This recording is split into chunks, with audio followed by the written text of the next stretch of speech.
How's it guys? Welcome back to the channel. Really stoked for this. This is episode number 2 of In the Workshop here at Untamed Knives. So something a little bit different, something a little bit exciting today. We're going to be forging some Damascus for a fixed blade knife. It's going to be really cool, really interesting.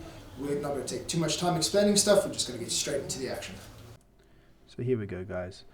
We're beginning with lighting the forge.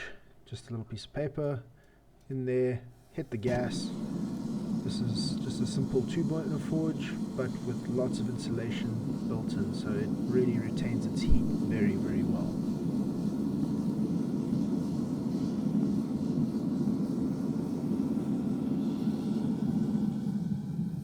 Now we need to start getting the material we need for the Damascus. So what I'm doing here is I've marked up where to cut on a single piece of the steel that we're going to be using, and because we need multiple pieces of steel, I'm just stacking them all together like this, locking them down in the vise so that when I cut one, I cut 4. It's just a much simpler, faster way of doing this.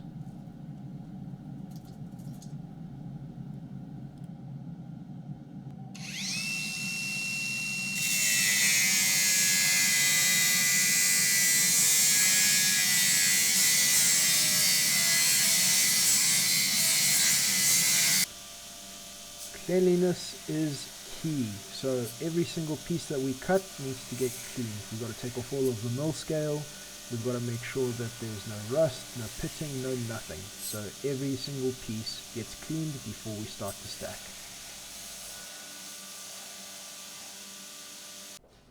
And here we go. So Damascus is essentially just alternating layers of differing steel alloys. In our case, we're using 1075 and 75 Ni8. So one is a high nickel steel and the other one has virtually no nickel in it. So the nickel is what shines bright in the etch, and the one with no nickel, the 1070, it gives us those nice dark lines.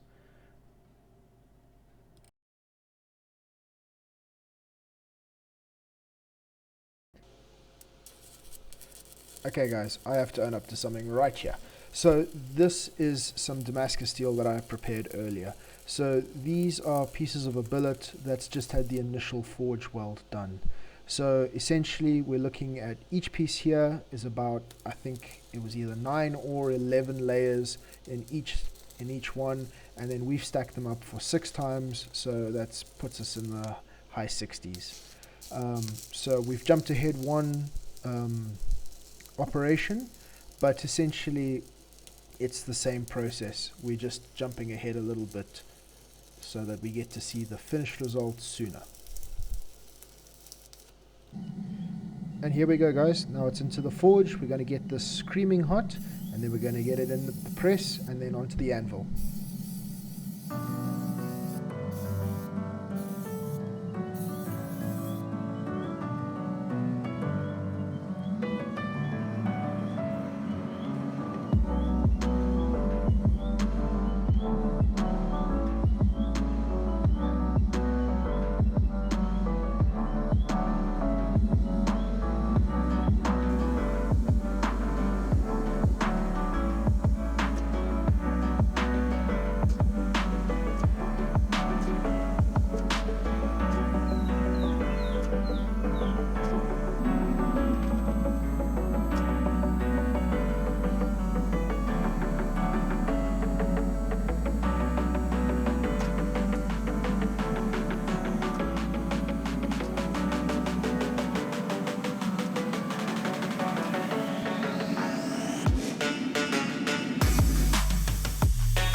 Once again, guys, I'm owning up to something.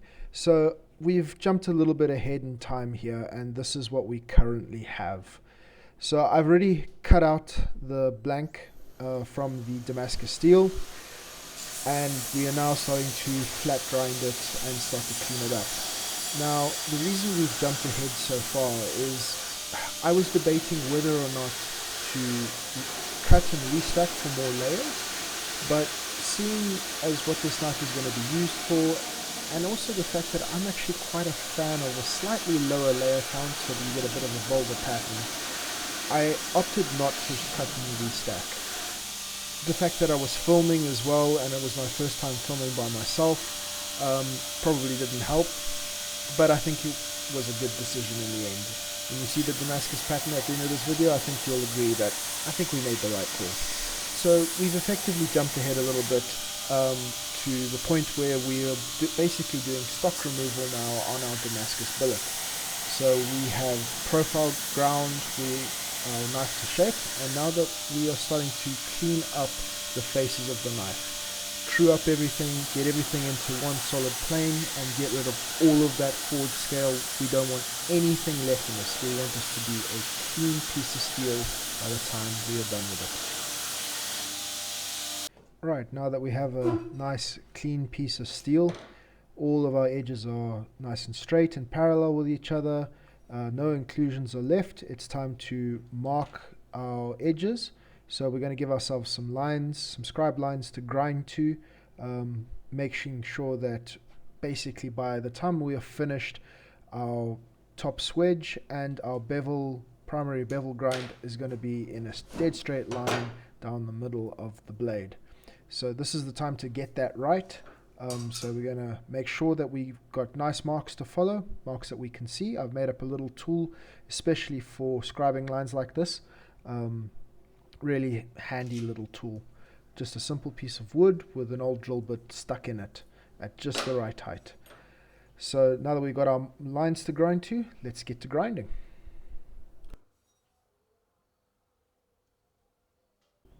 So guys, nothing complicated here. We are simply going to cut in our initial bevels, our pre-heat treat rough grind. We're going to basically grind to the line.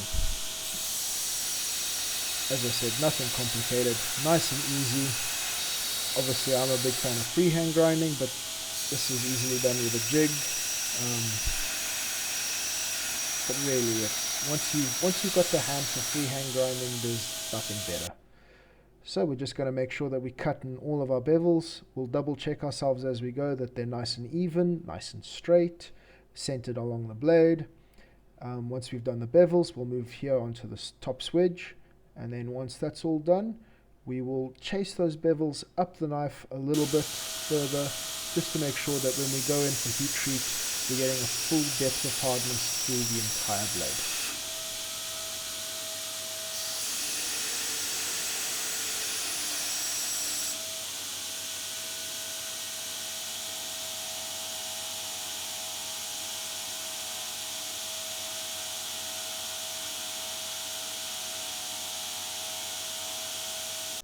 So I needed to see what this pattern was going to look like. I couldn't resist. So we're going to go in for a sneaky little test etch, have a look at the pattern, and see what we are working with. So into the ferric chloride we go, and let's see what we got here.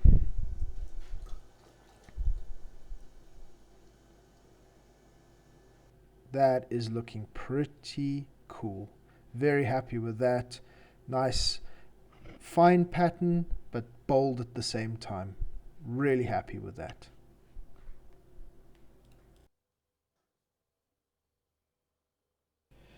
Now it's time to drill holes into this thing for our pins and our lanyard tube. So first thing I'm going to do is I'm just going to mark up where I want those holes to be. Most knives I plan this out with a little bit more care and detail. This one, because it's a one-off custom, I can afford to eyeball it and sort of choose what's going to look good aesthetically on the knife. And now it's time to drill the holes, and this is where we hit our first major problem with this build. Hopefully it's our last major problem. Hear that? Yeah, that is the sound of a drill bit not cutting because the steel is hard. So let's try a slightly better drill bit. One of my stronger drill bits made for this. Let's see if it will do it. And that sound says, nope, it ain't gonna do it either. So let's grab that same drill bit and let's sharpen it.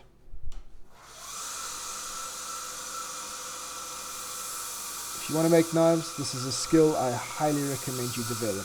The ability to sharpen a drill bit is just, it's one of those skills you're going to use over and over and over again, and probably in the same knife. This knife, I think I resharpened this drill bit a good 3-4 times before we finally got all the holes drilled.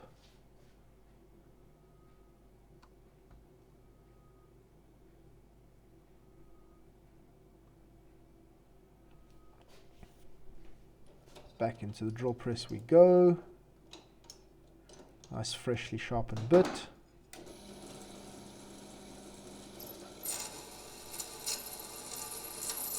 And it is amazing what a freshly sharpened drill bit will do. Might not last long, but whilst it's sharp, it cuts. And now guys, it's time for the heat treat. So we're going to start off with a thermal cycle, and then we'll quench.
So guys, that's the end of the day. It's evening now, and this is what we have to show for a day's work.